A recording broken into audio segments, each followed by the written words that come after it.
नमामि धन्वन्तरीरादिदेवं सुरासुरवन्दितपादपद्मं लोके जरारुक्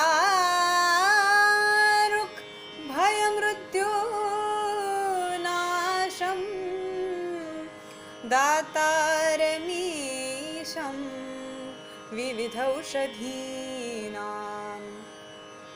शङ्खं चक्रं जलौकां दधतमृतघटं चारुदोर्भिश्चतुर्भिः सूक्ष्मस्वच्छातिरुद्यांशुकपरिविलसन् मौलिमं भोजनेत्रं कालाम्भोदोज्ज्वलाङ्गं कटितटविलसच्चारु पीताम्बराढ्यं वन्दे धन्वन्तरिं तं निखिलगदवन् प्रौढदावाग्निलीलं प्रौढदावाग्निलीलं प्रौढदावाग्निलीलम्.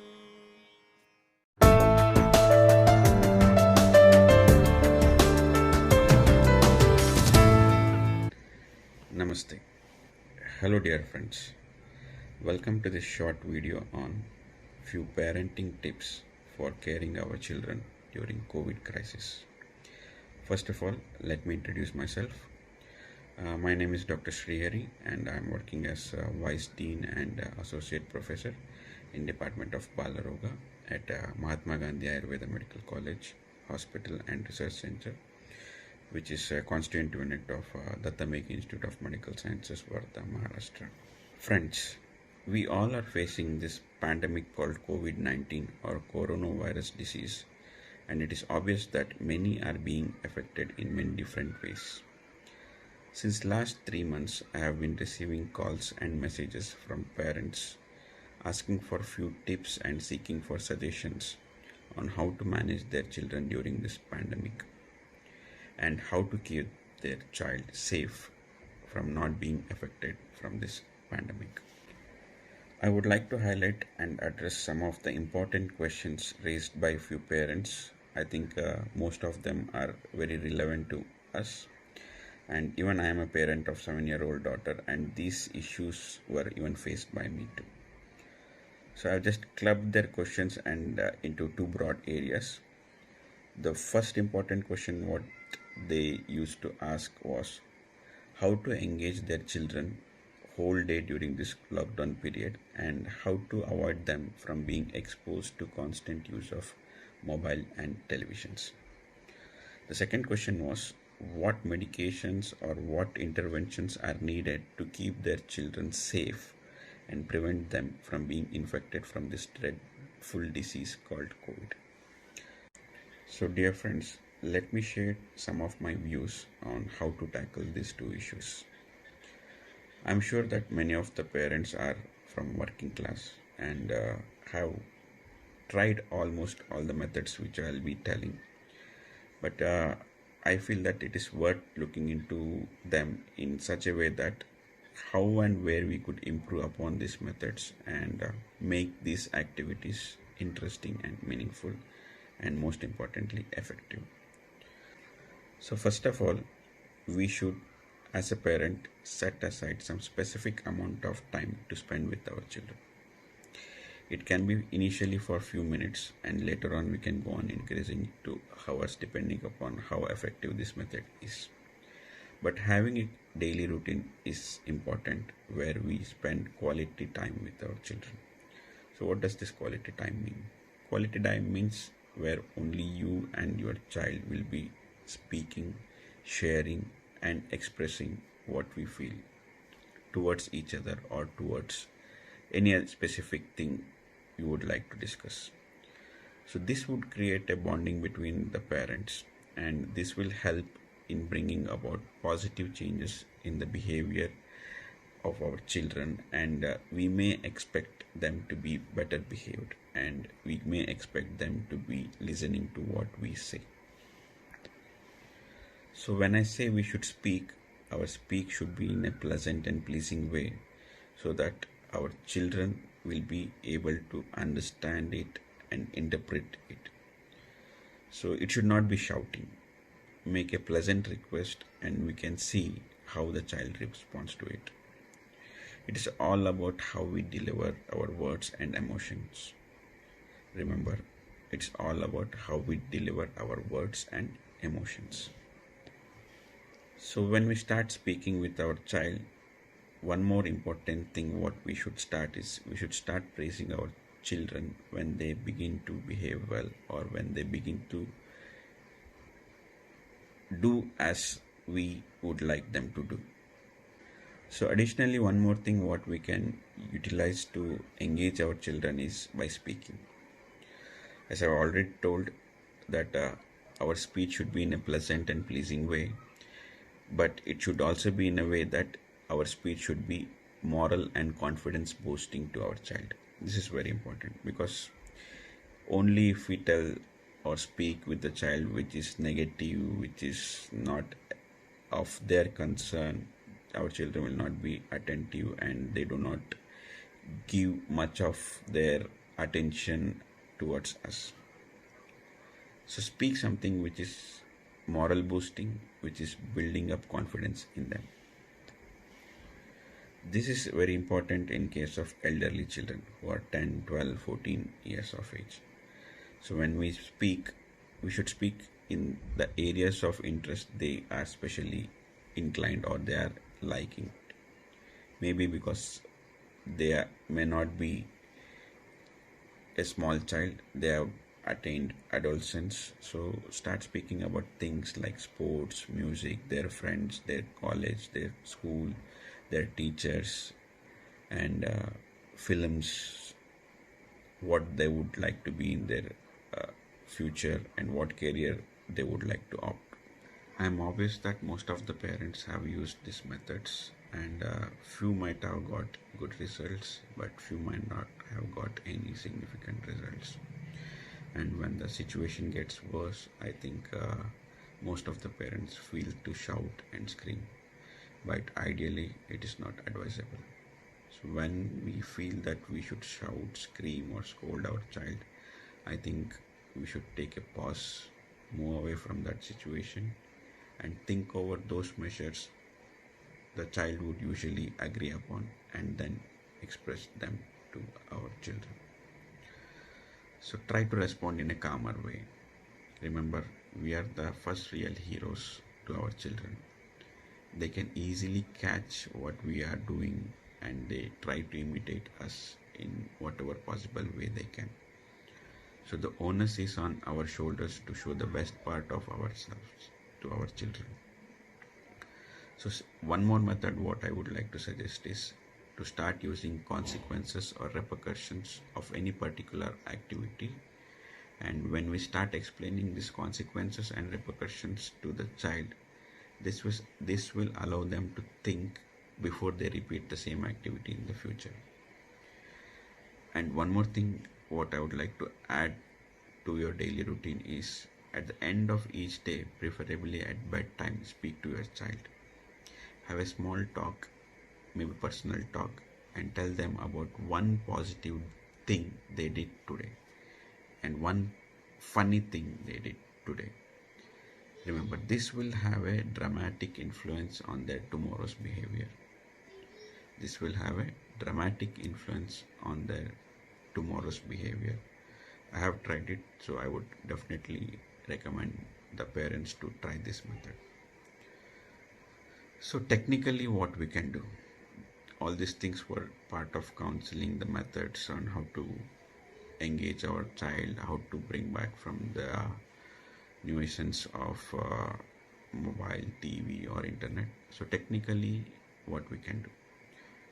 So we can set up few parental control if your child is more used to this internet, because nowadays online schooling, online teaching has started, and most of the parents are giving mobile laptops or tabs to their children, and they are always engaged to that. So it is important to set up the parental control.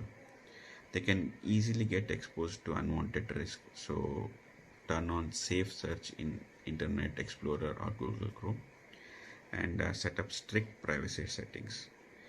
By following these methods, we can technically control our child's activity on mobile, internet, or television. One of the important thing I think I should have described or discussed in the beginning is the measures, the methods, the techniques, what I have described till now. It should be followed by both father and mother. It's not the responsibility of the single parent. Both mother and father should have a similar impact on the child. If not equally, I think father and mother should spend almost similar amount of time with the children. This will create a significant impact on our child's behavior too. So it's not that only few parents are facing this issue. Millions of parents worldwide are facing this.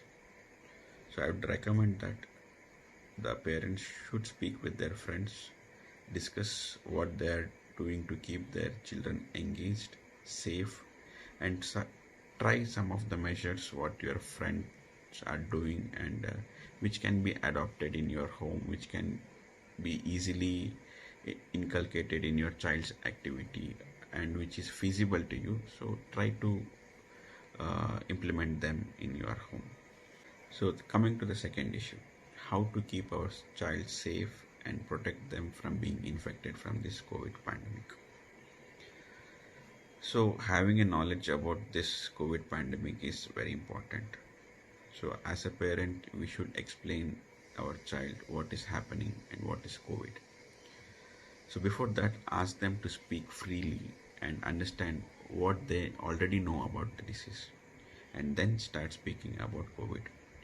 Explain them what are the important things which can be practiced by us to keep ourselves safe from being infected from this disease, like keeping a safe social distancing from their friends and other people, and how to wear mask and where to wear mask, what is the importance of wearing mask, and what is the importance of maintaining self-hygiene and hand wash.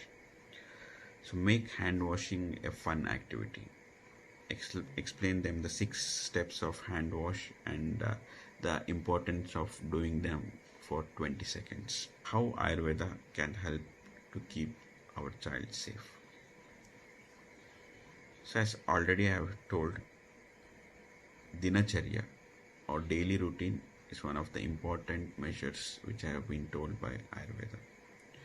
So if possible, start the day with mild exercise, preferably yoga or pranayama. Don't give your child anything in the morning before brushing. This is one of the most common habits or pampering techniques most of the parents follow, but ideally we should not have anything in the morning before brushing. Use few commonly available herbal drugs in milk or tea which we usually give to our child, like cardamom, tulsi, ginger, mint. So this will help in building up the immunity. Restrict the use of fried and frozen foods, because this has a big impact on the metabolism of the child. Ayurveda considered that all the food or drink what we give to the child should be in hot condition, because the hotness in the food will kindle our digestive fire and the metabolism will be appropriate. Make eating 1 vegetable and 1 fruit a day compulsory. So this will have a vast impact on overall health of our children. The other measure would be using of dhoop, the same dhoop what we use for fumigation or for offering in temples or in front of God. The same dhoop can be used with some Ayurvedic herbs, or we already have some dhoops with medicated herbs in the market. So using them daily, twice, once in the morning and once in the evening, will help to keep our atmosphere clean or air purified, because COVID is an airborne disease. So some of the important immune boosting drugs are already available in the market, like Chyawanprash, Haridrakan, turmeric powder. So start using it daily. This will be as preventive medications, and this will also help in improving the immunity of the child. So using nasal drops with plain til tail daily morning on empty stomach, at least 2 drops in both the nostril. This will prevent the microorganism entering into the respiratory tract. So there are, apart from this, there are many other medications which can be used, and there are many over-the-counter medication available. But what I would suggest is always consult a qualified Ayurvedic doctor before giving any medication, and especially to our children. It is wrong to consider that Ayurvedic drugs do not have side effects. It obviously do have. At the end, let me be very clear to all the parents who are viewing this video that until a potent vaccine is developed, this disease would pose a significant threat. It has not even spared small children, infants, newborn or just born babies. So we know that most of the countries around the world are striving in this regard to bring about a potent vaccine. And as the citizens of India, it is our duty to respect the decision of our government. And we should follow all the rules and regulations stipulated strictly. As of now, only prevention is the best tool to keep ourselves and our loved ones safe. It is true that we are facing hardship, but there is no better alternative than this. So friends, I think I would like to conclude here, and before I would do so, I would like to thank the organizers for allowing me to share my thoughts with you. And if any one of you would require further information or guidance, they are free to contact me in the below mentioned ways. Thank you once again. Be safe, be healthy. Jai Hind. Namaste.